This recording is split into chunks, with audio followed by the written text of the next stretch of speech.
আজ ভোর 3:30টার সময় ফোন আসে একটা, বৌদি তোমার বাড়িতে কি অক্সিজেন আছে? আমি ধরপড়িয়ে উঠেছি, কি হলো?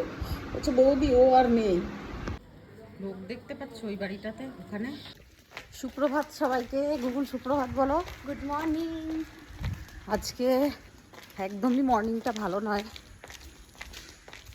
মানে এইরকম মর্নিং মানে আসছে জীবনে মানুষের, কি বলবো, সেটা বাড়ি গিয়েই বলবো কেন বলছি। আজকে গুগল আর আমি একটু হাঁটতে বেরিয়েছি, আজকে ঘুমাইনি, 3:30 থেকে জাগা আছি, বাড়িতে গিয়ে বলবো ডিটেলসে। এখন যখন উঠেই পড়েছি, জেগেই আছি, তো স্নান টান করাও হয়ে গেছে, ভোরবেলাতেই স্নান করেছি, একটু হাঁটতে বেরিয়েছি আজকে মর্নিং ওয়াক করতে। মানে ইতিহাস যেন দহরায় বলে না কথায়, সেইটাই আজকে আবার রিপিট হলো, একটা ইনসিডেন্ট হয়েছে। তো এখন হাঁটতে বেরিয়েছি, এখন হাঁটি, বাড়িতে ফিরে তোমাদের ডিটেলসে বলবো কি হয়েছে না হয়েছে। আমাদের এইখানে হাঁটতে যাওয়ার একটা বিকল্প হিসাবে এইটাই, এখানে ট্রেন লাইনের অপোজিট সাইডে একটা পাড়া আছে যেটা কিষান পল্লী নামে পরিচিত, কিন্তু এখানে ব্রিজ পার হয়ে যেতে হবে, মানে ব্যারিকেড দিয়ে দিয়েছে, আগে ব্যারিকেডটা ছিল না, টপকে পরে ওই পারে যেতে হবে, একটু রিক্সি আছে। আমি এটা টপকে যেতে পারলাম না, এখানেই আগে হাঁটতে যেতাম, আজ বহু বছর পরে এসেছি, যেতে পারবো দেখি। বাবারে বাবারে বাবারে বাবারে, পারবো না? ফক তোকে নিয়ে আমি যাবো না বাবা, রিক্স নিয়ে এদিকে যেতে পারলাম না। আমি রেল লাইন পার হয়ে আমাকে রাস্তাতেই হাঁটতে হবে, আগে এদিকে হাঁটতে, এইটা ব্যারিকেড দিয়ে দিয়েছে, আমি জানতাম না। এই যে আমাদের রানীগঞ্জের ট্রেন লাইন, এখান থেকেই যায়, পুরো দিয়ে দিয়েছে, ভালো করেছে একদিকে, কিন্তু যেতে পারলাম না, অন্যদিকে যেতে হবে। আমি তো প্রায় 1-1.5 বছর পরে হাঁটতে বেরিয়েছি, ও বাবার সাথে যেতাম তখনও পর্যন্ত এখানে ব্যারিকেড ছিল না, কিন্তু এখন দেখছি ব্যারিকেড দিয়েছে। আমি গুগলকে নিয়ে রিক্সও নিলাম না, আর আমি পারছিলামও না, কারণ ট্রেন যদি চলে আসে, ওকে নিয়ে আমি কোনোদিন যাই নাই, তো ওর ইচ্ছা হচ্ছে আজকে হাঁটতে যাবে, তাই। আর যে হারে বিপদ বাড়ছে, আর আমি নতুন করে কোনো বিপদ বাড়াতে চাই না, অন্য এখানে কিচ্ছু নাই, হাঁটতে যাবো, একটা না মাঠ আছে না কিছু, রোডের, হ্যাঁ কাদা, ছোটো পাড়া একটা মাঠ, কাদা পুরো, এই রাস্তায় রাস্তায় একটু হাঁটি, তবে চলে যাবো। সকালবেলায় কোথায় হাঁটতে এসছি না, রানীগঞ্জ বাজারে। বাজার হয়েছে আমাদের হাঁটার জায়গা, ফাঁকা, দোকানপাট বন্ধ সব, এইখানেই হাঁটতে এসছি। কি করব, কোথায় যাব, সব দোকানপাট বন্ধ, ফাঁকা একদম, না হলে এখানে যা ভিড় থাকে, এখানেই হাঁটি, আর কি করব। একটা ল্যাব মনে হয় কেউ ছেড়ে দিয়েছে না কি কে জানে, কি সুন্দর বাচ্চাটা একা একা ঘুরে বেড়াচ্ছে। এর বাবা, তোর বাবা বলতো না একা একা থাকতো, এই বাইট করে দিতে পারে, ও তো খুলে দিয়েছে না ওকে। দেখো কি অবস্থা, এই বটি খাবি না, নিজেই করেছে। কি রে, কামড় দিবি না? হেঁটে হেঁটে চলে এলাম, এবারে খাবো এই যে জিরা জল। এদিকে দেখো এর অবস্থা, দেখছো, সারা দিন রাত আছে, এই যে সব কটা 5 মূর্তি,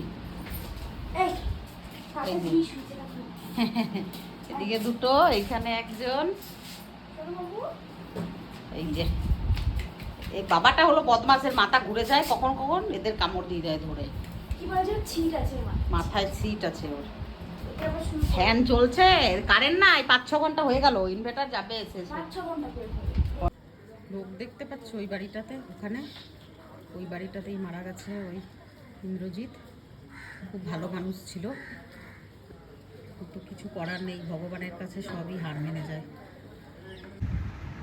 ওই বাড়িটাতে যেটা দেখলে, মানে কি বলবো, আর এরকম মানুষের জীবনে যেন না আসে কারোরই। হেঁটে হেঁটে চলে এলাম, এবারে খাবো এই যে জিরা জল, যেটাতে আছে জিরা, জোয়ান, তারপরে তোমার আছে মেথি আর মৌরি ভিজানো, যেটা একটুখানি হালকা গরম করে নিলাম, এবারে ওটা আমি খাবো বসে বসে আস্তে আস্তে করে। ভোর 3টের সময় একটা কল আসে,